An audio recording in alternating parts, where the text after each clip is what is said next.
I noticed you don't have any black customers. He said, no, I don't have any. I'd like to get some. I said, well, I think I can tell you how to get some.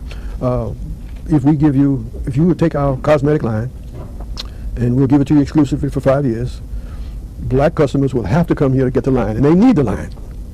And while they're here, they will realize that Neiman Marcus does have things that they can afford, and you get some new customers.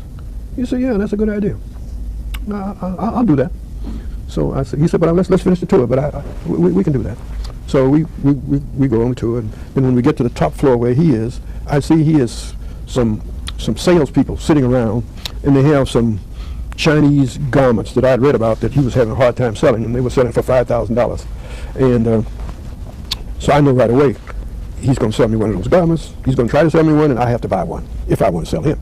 So he was telling me, he gets around to selling me on the gowns.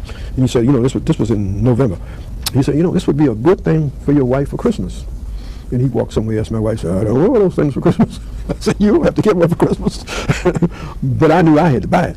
So I raised a few objections, like I didn't have a credit card, and he went away somewhere and came back in about 5 minutes with a credit card. And I said, fine. He said, well, I'm glad you came, and have your man see our man downstairs, and we'll put it in the store.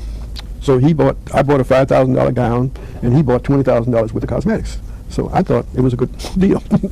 But the point I'm trying to make is that if you're selling, and I'm selling all the time, you got to think about the other person and what they want, not what you want. I never talk about what I want. I talk about what they want. And I have never missed a case.